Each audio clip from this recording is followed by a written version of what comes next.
सुप्रभात. जय जय रामकृष्ण हरी. 365 दिवसांच्या प्रवचन मालिकेतील आजचा दिवस 230. रामाला अनन्य भावे शरण जा. प्रपंचामध्ये देवाची आवश्यकता आहे हे सांगायला नको. प्रत्येकाने आपापल्या परिस्थितीचा अनुभव जर पाहिला तर त्याला खचित असे आढळून येईल की आपले हे सर्व वैभव केवळ रामाच्या कृपेचे आहे. जो काही पैसा अडका मानमरातब मिळतो आहे तो सर्व भगवंताच्या कृपेमुळे आहे हे प्रत्येकजण जाणून आहे. म्हणून जे जे कर्म आपल्या हातून घडत असते ते त्याच्याच सत्तेने होत असते याची खात्री बाळगून कोणत्याही बऱ्या वाईट कर्माचा अभिमान धरू नका किंवा खेदही करू नका. गर्व झालाच तर रामाची आठवण करा, तो तुमचा अभिमान नष्ट करेल. नफ्याच्या वेळी अभिमान उत्पन्न होतो, तोट्याच्या वेळी दैव आठवते. म्हणून दोन्ही प्रसंगी अभिमान नसावा. माझे करते पण मेल्याशिवाय भगवंत प्रसन्न होणार नाही. प्रत्येक कर्माच्या वेळी त्याचे स्मरण करूया.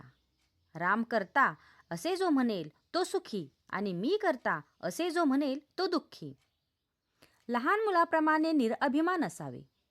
रामालाच सर्व समर्पण करून आणि समाधान मानून घेऊ. रामाला शरण जावे आणि मजेने असावे. आनंदाने संसार करावा. तुझ्या नामस्मरणाची गोडी दे हेच मागावे. प्रत्येक गोष्ट भगवंताच्या इच्छेने होत आहे हे समजून समाधानात राहा. वाईटाबद्दल कंटाळा किंवा सुखाबद्दल आसक्ती नको. असे वागल्याने हवे नको पण नाहीसे होते आणि अहंपणाला उगाच जागाच उरत नाही. तेव्हा आता एक करा, रामाला अनन्य भावे शरण जा. रामा, तू ठेवशील त्यात आनंद मानेन अशी त्याच्या चरणी मस्तक ठेवून प्रार्थना करा. तो तुम्हाला मदत करायला सदैव तयार आहे. आपण अभिमानामुळे मदतीकरता हातच पुढे करीत नाही, त्याला तो काय करणार? तुम्हाला खरोखर परमेश्वराजवळ काय पाहिजे ते मागा, तो तुम्हाला खचितच देईल. पण जे मागाल ते मात्र हिताचे मागा. समर्थ रामदास हे मनोभावे रामाचे दास झाले म्हणून ते समर्थ होऊ शकले. ज्याने जगताची आस सोडली आणि रामाची सेवा पत्करली तो जगाचा स्वामी होईल.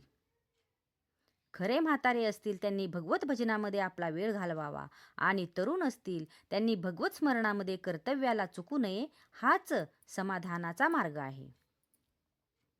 यातच सर्वस्व आहे.